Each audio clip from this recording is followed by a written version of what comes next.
ಬಂದೂಕಲ್ಲ, 100 ಪಿರಂಗಿನ ಅಡ್ಡ ಬಂದ್ರು ನಾನು ತಡೆ ನಿಲ್ಸಕ್ಕಾಗಕ್ಕಿಲ್ಲ. ನಟ ದರ್ಶನ್ ಮಾಡಿಕೊಂಡಿರುವ ಕಿರಿಕ್ ಒಂದಲ್ಲ ಎರಡಲ್ಲ. ಈ ನಟ ದರ್ಶನ್ ತನ್ನ ವೈವಾಹಿಕ ಜೀವನದಿಂದ ಹಿಡಿದು ಹೊರಗಡೆ ಸಿಕ್ಕವರ ಮೇಲೆ ಹಲ್ಲೆ ಮಾಡುವ ತನಕ ಹಲವಾರು ಆರೋಪಗಳನ್ನ ಎದುರಿಸ್ತಾ ಇದ್ರು.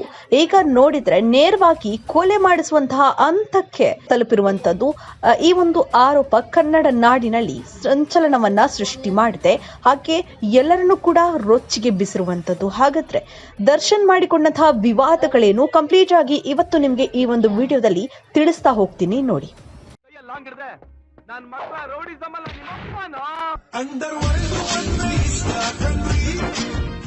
ಚಾಲೆಂಜಿಂಗ್ ಸ್ಟಾರ್ ಎಂಬ ಬಿರುದು ಪಡೆದ ನಟ ದರ್ಶನ್ ಅವರು 2011ರಲ್ಲಿ ಹೆಂಡತಿಯ ಮೇಲೆ ಹಲ್ಲೆ ನಡೆಸಿದಂತಹ ಆರೋಪವನ್ನ ಎದುರಿಸಿದ್ರು. ದರ್ಶನ್ ಅವರು ತಮ್ಮ ಹೆಂಡತಿ ಅವರ ಮೇಲೆ ಮಾರಣಾಂತಿಕವಾದಂತಹ ಹಲ್ಲೆಯನ್ನ ಮಾಡಿದ್ದಾರೆ ಎಂಬ ಹಿನ್ನೆಲೆ ಈ ಹಿಂದೆ ಅರೆಸ್ಟ್ ಕೂಡ ಆಗಿ ಪರಪ್ಪನ ಅಗ್ರಹಾರ ಜೈಲಿಗೂ ಕೂಡ ಹೋಗ್ಬಿಟ್ಟು ಬಂದಿದ್ರು. ಸೊ ಈ ಒಂದು ಸುದ್ದಿ ಆ ಒಂದು 2011ರಲ್ಲಿ ಸಿಕ್ಕಾಪಟ್ಟೆ ಸೆನ್ಸೇಷನ್ ಅನ್ನ ಕ್ರಿಯೇಟ್ ಮಾಡಿತ್ತು. ಇದು ಮೊದಲನೇದಾಗಿ ತನ್ನ ಹೆಂಡತಿಯ ಮೇಲೆನೆ ಅವರು ಹಲ್ಲೆಯನ್ನ ನಡೆಸಿರುವಂತದ್ದು. ಇದು ಮೊದಲನೇ ಕಾಂಟ್ರವರ್ಸಿ ಅವ್ರದ್ದಾಗಿರುವಂತದ್ದು. ಇದು ಸಿನಿಮಾ ಜೀವನಕ್ಕೆ ಅಂದ್ರೆ ಅವರ ಸಿನಿಮಾ ಒಂದು ಜೀವನಕ್ಕೆ ಒಂದು ದೊಡ್ಡ ಕಪ್ಪು ಚುಕ್ಕೆ ಕೂಡ ಆಗಿತ್ತು ಆ ಟೈಮ್ನಲ್ಲಿ. ಅದಾದ ಬಳಿಕ ಅಷ್ಟೇನು ಏನು ಇರಲಿಲ್ಲ ವಿಚಾರಗಳು.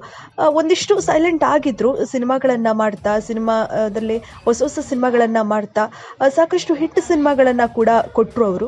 ಈಗ ನೋಡಿದ್ರೆ ಕೊಲೆ ಆರೋಪವೇ ಇವರ ಮೇಲೆ ಕೇಳಿ ಬಂದಿರುವಂತದ್ದು. ಅದರಲ್ಲೂ ಕೂಡ ಪವಿತ್ರ ಗೌಡ ವಿಚಾರದಲ್ಲಿ ಕೊಲೆ ನಡೆದಿರುವಂತಹ ಆರೋಪ ಕೂಡ ದರ್ಶನ್ ಅವರ ತಲೆಯ ಮೇಲೆ ಸುತ್ತಕೊಂಡಿರುವಂತದ್ದು. ಇದೊಂದು ಸಂಚಲನವನ್ನೇ ಸೃಷ್ಟಿ ಮಾಡಿರುವಂತದ್ದು. ಇಡೀ ಸೋಷಿಯಲ್ ಮೀಡಿಯಾ ಇರ್ಬೋದು, ಇಡೀ ಕರುನಾಡಿಗೆ ಇದೊಂದು ಶಾಕಿಂಗ್ ನ್ಯೂಸ್ ಆಗಿರುವಂತದ್ದು. ಈ ಒಂದು ಕೊಲೆ ಯಾಕಾಯ್ತು, ಯಾರು ಅನ್ನೋದರ ಬಗ್ಗೆ ನಾವು ಮಾತನಾಡೋದಾದ್ರೆ, ಪವಿತ್ರ ಗೌಡ ಅವರ ಪರವಾಗಿ ದರ್ಶನ್ ಅವರು ಒಂದು ಕೊಲೆ ಮಾಡುವ ಮಟ್ಟಕ್ಕೆ ತಲುಪಿದ್ರ ಅನ್ನುವಂತ ಪ್ರಶ್ನೆ ಎಲ್ಲರಲ್ಲೂ ಕೂಡ ಕಾಡ್ತಾ ಇರುವಂತದ್ದು. ರೇಣುಕಾಸ್ವಾಮಿ ಅನ್ನುವಂತ ಒಬ್ಬ ವ್ಯಕ್ತಿ ಸಾಮಾಜಿಕ ಜಾಲತಾಣದಲ್ಲಿ ಪವಿತ್ರ ಗೌಡ ಅವರಿಗೆ ಮೆಸೇಜ್ ಅನ್ನ ಮಾಡ್ತಾ ಇದ್ರು ಅನ್ನುವಂಥದ್ದು, ಅಶ್ಲೀಲವಾಗಿ ಮೆಸೇಜ್ ಅನ್ನ ಮಾಡ್ತಾ ಇದ್ರು ಅನ್ನುವಂತ ಒಂದು ವಿಚಾರ. ಇದೊಂದು ವಿಚಾರಕ್ಕೆ, ಈ ಒಂದು ಕ್ಷುಲ್ಲಕ ವಿಚಾರಕ್ಕೆ ದರ್ಶನ್ ಅವರು ಕೊಲೆ ಮಾಡುವಂತಹ ಮಟ್ಟಿಗೆ ತಲುಪಿದ್ರ ಅನ್ನುವಂಥ ಪ್ರಶ್ನೆ ಎಲ್ಲರಲ್ಲೂ ಕೂಡ ಕಾಡ್ತಾ ಇರುವಂಥದ್ದು.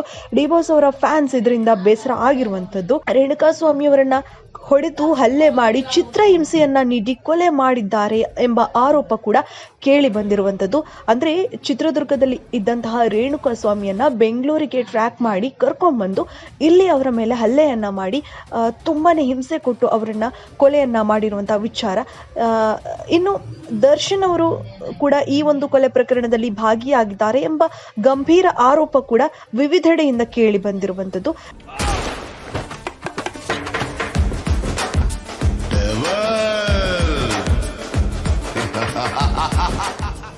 ಇದೇ ಕಾರಣಕ್ಕೆ ದಿಢೀರ್ ಅಂತ ದರ್ಶನ್ ಅವರನ್ನ ಅರೆಸ್ಟ್ ಕೂಡ ಮಾಡಿ, ಅಂದ್ರೆ ಮೈಸೂರಿನಿಂದ ಬೆಂಗಳೂರಿಗೆ ಕರೆತಂದು ಅವರನ್ನ ಅರೆಸ್ಟ್ ಮಾಡಲಾಗಿದೆ.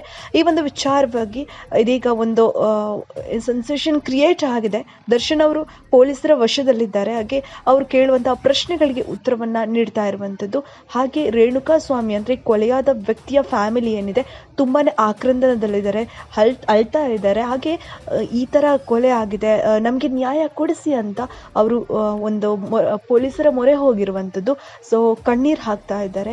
ಈ ರೀತಿಯಾಗಿ ಕೊಲೆ ಆಗಿದೆ, ತಮ್ಮ ಮಗನ ಕೊಲೆ ಆಗಿದೆ ಅಂತ ತಂದೆ ತಾಯಿ ಏನು ಅಳ್ತಾ ಇರುವಂಥದ್ದು. ಹಾಗೆ ಸಾಮಾಜಿಕ ಜಾಲತಾಣದಲ್ಲಿ ಈ ವಿಚಾರ ಸಾಕಷ್ಟು ಸಾಕಷ್ಟು ಕುತೂಹಲವನ್ನ ಕೂಡ ಕೆರಳಿಸಿರುವಂಥದ್ದು. ಈ ತರ ಆಯ್ತಲ್ವಾ, ದರ್ಶನ್ ಅವರು ಈ ರೀತಿಯಾದಂತಹ ಒಂದು ಕೊಲೆ ಮಾಡುವಂತ ಮಟ್ಟಿಗೆ ತಲುಪಿದ್ರ ಅನ್ನುವಂತ ಒಂದು ಪ್ರಶ್ನೆ ಕಾಡ್ತಾ ಇದೆ. ಹಾಗೆ ಸ್ಯಾಂಡಲ್ವುಡ್ಗೆ ಈ ಒಂದು ಆಘಾತ ಸಿಕ್ಕಾಪಟ್ಟೆ ನೋವಾಗಿರುವಂತು. ಪದೇ ಪದೇ ಸ್ಯಾಂಡಲ್ವುಡ್ನಲ್ಲಿ ಈ ರೀತಿಯಾದಂತಹ ಕಾಂಟ್ರವರ್ಸಿಗಳಿಗೆ ನಟ ದರ್ಶನ್ ಅವರು ಕಾರಣ ಆಗ್ತಾ ಇರುವಂಥದ್ದು ಸಿಕ್ಕಾಪಟ್ಟೆ ಸೆನ್ಸೇಷನ್ ಅನ್ನ ಕ್ರಿಯೇಟ್ ಮಾಡಿದೆ.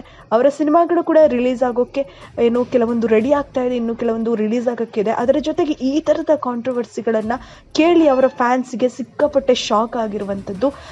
ಈ ಒಂದು ವಿಚಾರದಲ್ಲಿ ಪವಿತ್ರ ಗೌಡ ಹಾಗೂ ದರ್ಶನ್ ಅವರು ಯಾವ ರೀತಿಯಾಗಿ ಇದರಿಂದ ಈ ಒಂದು ಪ್ರಕರಣಕ್ಕೆ ಸಂಬಂಧಪಟ್ಟ ಹಾಗೆ ಬಚಾವ್ ಆಗ್ತಾರೆ ಅಥವಾ ಒಂದು ನ್ಯಾಯಾಲಯದಲ್ಲಿ ಕೋರ್ಟಲ್ಲಿ ಯಾವ ರೀತಿಯಾಗಿ ಇದು ಒಂದು ತೀರ್ಪನ್ನು ಪಡೆಯುತ್ತೆ ಅನ್ನುವಂಥದ್ದು, ಅಂದರೆ ಜೀವಾವಧಿ ಶಿಕ್ಷೆ ಆಗುತ್ತೋ ಅಥವಾ ಮುಂದೆ ಯಾವ ರೀತಿಯಾಗಿ ಪೊಲೀಸ್ ಇಲಾಖೆಯಲ್ಲಿ ಯಾವ ರೀತಿಯಾಗಿ ತನಿಖೆಯನ್ನು ಕೈಗೊಳ್ತಾರೆ, ಹಾಗೆ ಇದರ ಬಗ್ಗೆ ಇನ್ನಷ್ಟು ಮಾಹಿತಿ ಕೂಡ ವ್ಯಕ್ತವಾಗ್ತಾ ಇರುವಂಥದ್ದು. ತನಿಖೆಯಲ್ಲಿ ಉತ್ತರವನ್ನ ನೀಡ್ತಾರೆ, ಹಾಗೆ ಪವಿತ್ರ ಗೌಡ ಅವರ ಬಗ್ಗೆ ಯಾವ ರೀತಿಯಾಗಿ ಸ್ಟೇಟ್ಮೆಂಟ್ ಅನ್ನು ನೀಡ್ತಾರೆ, ಹಾಗೆ ಪವಿತ್ರ ಗೌಡ ಅವರು ಯಾವ ರೀತಿಯಾಗಿ ಈ ಒಂದು ಆರೋಪದ ಬಗ್ಗೆ ಮಾತನಾಡ್ತಾರೆ ಅನ್ನೋದನ್ನ ಕಾದು ನೋಡಬೇಕಾಗಿದೆ.